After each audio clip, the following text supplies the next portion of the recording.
Hello Farmtrepreneurs, welcome to my channel again. Today we're going to be talking about one of my favorite books of all time about farming, and it is called The Vegetable Gardener's Bible. And it is an extremely useful book that covers everything you need to be a successful market gardener. So this is one, if not my favorite book on the topic. It goes very in depth and in detail about how you have to do things.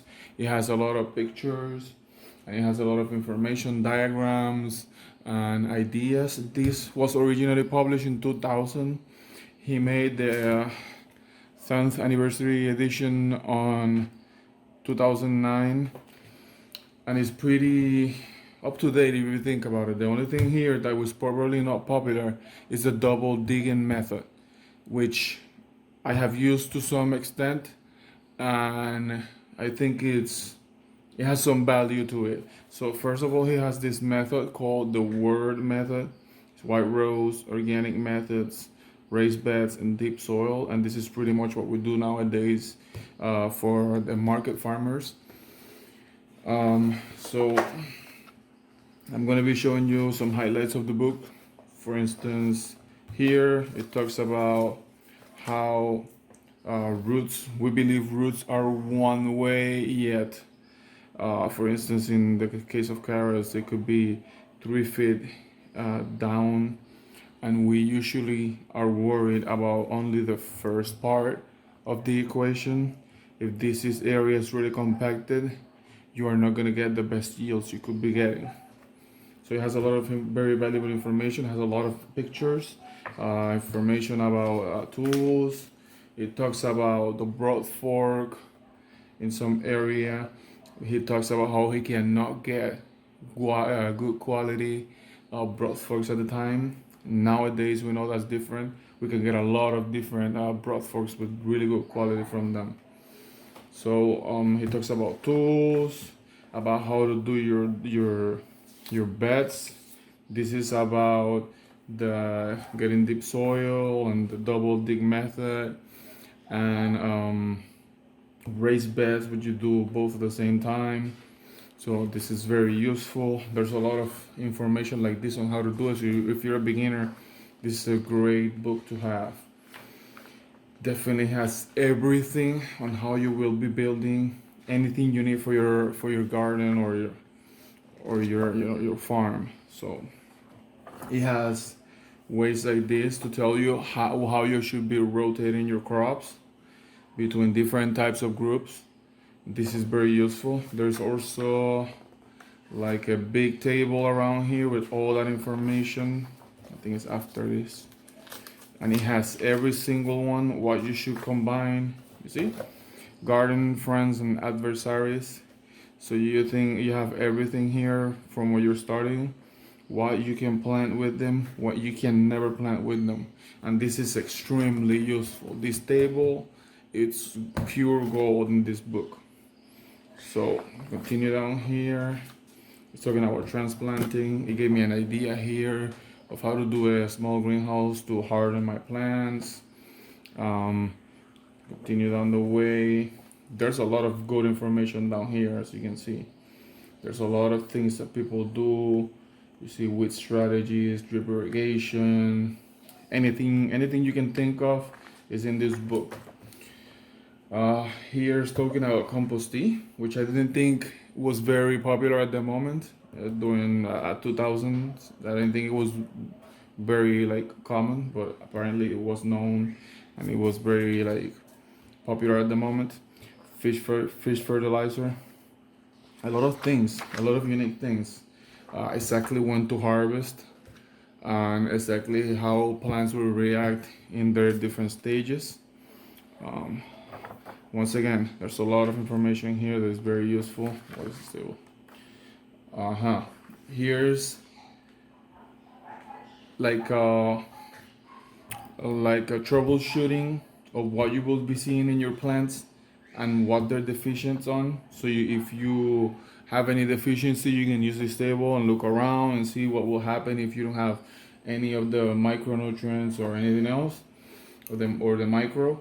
So there's a lot of good information. And there's a test about worms that I'm going to be doing very soon, so I can show you how my plot is actually uh, in bad shape, which is what I'm trying to fix. It talks about soil test. I did one of these soil tests. I bought one of them. I'm going to be reviewing it later. I'm going to be doing all the tests again in the next couple weeks, so that you can see how my plot stand up to the test. Right now it appears that it is deficient in phosphorus, which I have ready to add to it, to amend it. And this was what actually gave me the lead. The test told me it was lacking phosphorus. I saw this, and I had arugula over there, and the arugula that I have planted over there is purple like this on the bottom of the leaf. So that confirms that my plot of land is lacking a lot of phosphorus. So this is one of the tests that I want to do, and it's very interesting because it gives you like a small block where you're gonna be pulling dirt and counting. He calls the worm census, and that's gonna tell you if you have enough worms and if you have enough organic matter on your soil, which my plot of land is gonna fail miserably because I know for sure that it is lacking a lot on the organic matter in the soil. So other than that, I can keep going all the way down here. See, another pest controls for different types of pests, what you should do, what you can do to control them. This book is extremely full of information, of very valuable information composed. Now, at the end of it, like a third of the book, you will come to like plant specific information, and it gives you all the information, this area here from page 191 till the end. You will probably be just looking at it as a reference, because this area covers every vegetable and herb and all of that, and what they like, what they don't like, how you should grow them, how you shouldn't, what they need for nutritional needs. For instance, let me not take okra because I don't like okra. So let me look at something, for example. Let's take, for example, cucumbers. So it tells you how you should be growing your cucumbers, the depth you should be planting, germination temperature, days of germination, how you should sow it, how you should grow it, everything it needs, it doesn't need. For instance, here, cucumbers need moderate water until flowering, heavy from flowering to harvest. They require full sun, moderate nitrogen, high phosphorus, high potassium. And it says avoid rotating with other gourd family crops. Seed longevity 5 years. So it gives you all the information in depth of what you need for that specific crop. And this is extremely useful, and I have used it for many different things, and it has helped me like achieve success in vegetables that I was absolutely like lacking. Peppers has been one of them. I've been successful with peppers, and I keep watching peppers because I like to grow them.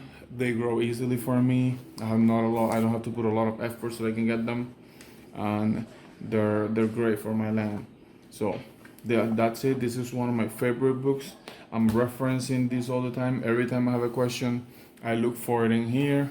It's the Vegetables Gardener Bible, the updated 10th anniversary edition, and it's an absolute must-have. Even if you already know 3/4 of the information that you're already practicing, you should have it, because it will help you a lot with information like the specific information for different vegetables. And on top of that is a beautiful book. It has like a lot of beautiful pictures and a lot of things on how they should be done. So this is my first recommendation for books. If you're a beginner gardener or a farmer, this book you should own, and you should definitely read this chunk of it, and then use the directory as you want to plant. So if you want to plant something, you use it. So thank you very much, guys, and I'll see you on the next one. Remember to like the video and subscribe. Thank you.